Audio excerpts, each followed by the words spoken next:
Norma and her sons Martin and Cameron are leaving Glasgow to fly to Barra, an island in the Outer Hebrides of Scotland, where Cameron believes that he lived in a previous life. They are being accompanied by psychiatrist Dr. Jim Tucker, an expert in children's past life memories.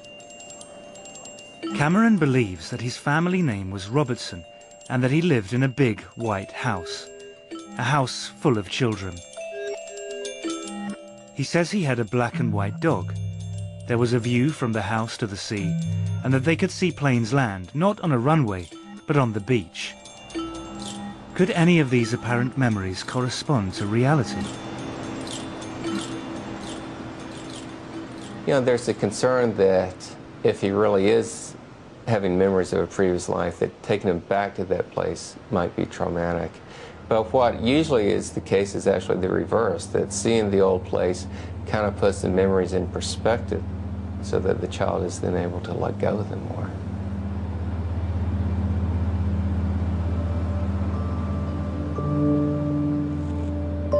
The planes must have landed on the beach.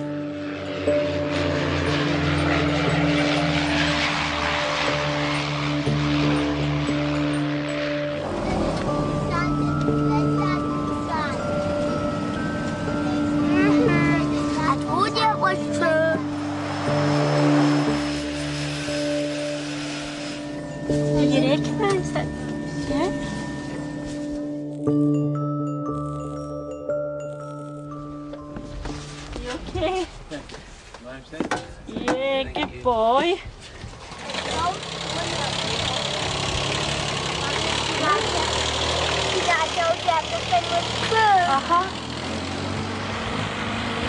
It's just after Susie, I told you it was all true. Feel happy to be here? Yeah. It looks nice here. Looks nice here. They go into the airport to collect their bags. He was saying he used to go over that bit over there, and when they used to see the rainbows, they used to try and jump up and get them. They're too high, aren't they? Well, we're certainly off to a good start. I mean, he feels that he recognizes the place. He said to his brother, I told you it was true, and he's very excited about being here. Mummy, I must have always come down to this bit and I must have played the beach. Did you? You'll be able to show me, won't you? It's very exciting. If we can verify his statements, it'll be a great case. Looks like a place that doesn't change too rapidly, so hopefully he'll be able to recognize some things. Feel happy to be back. Feel happy to be back, do you? You look happy to be back. Leaving the airport, they board the bus to drive to the hotel, and they get their first look at the island. Mummy, well, you might see my house on the way. I know, we're trying to see if we can see it. You know what? I know the person who lives there, but... You know the person that lived there? But I can't remember. Oh, no. Oh, dear. Mummy, it's hard to get to that bit. Is it hard to get out there? Because then you'd have to try and swim back. Mummy, I recognize every single bit.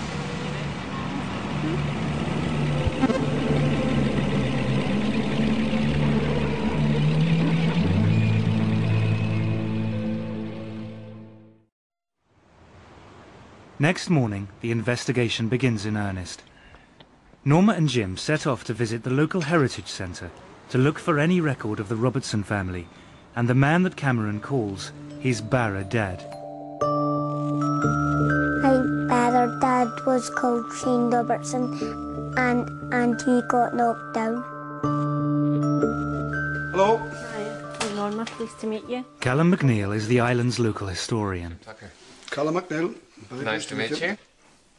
Certainly the names don't immediately come to my mind. Certainly the name Robertson does feature, but certainly not the name Shane.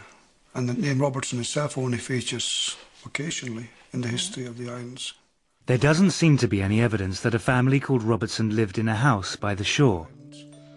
Could Cameron be wrong about the name, but right about the house? I could see the beach when I looked out the window, and sometimes my brothers and sisters could go by themselves, and I looked out my window seeing the planes land on the beach.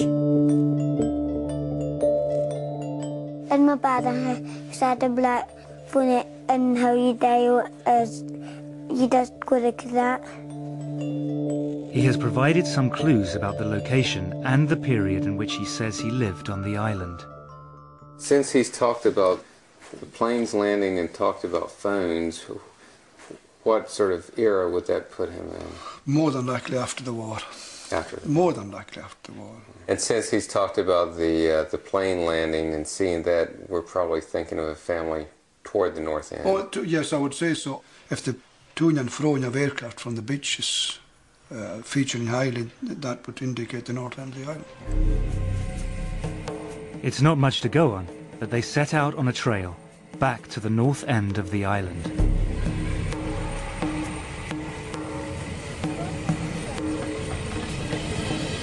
I thought he was fine, but I don't know about him. I was starting to feel anxious and saying, well, I hope he does recognise something for his sake and probably for my own, because I'm desperately looking for answers as well.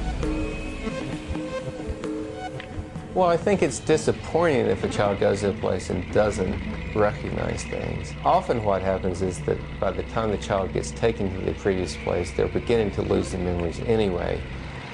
Children seem to lose these memories by the age of 6 or 7. And this is the age where children are starting school and getting more fully wrapped up in this life.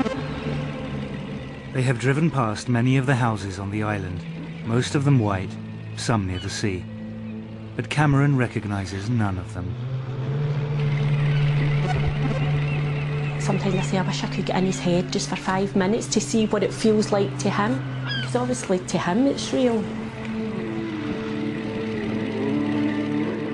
My dad and mum had long hair and she got cut short.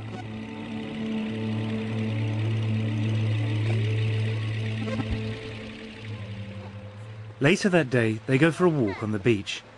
The adults may be disappointed, but Cameron is happy just being on the island.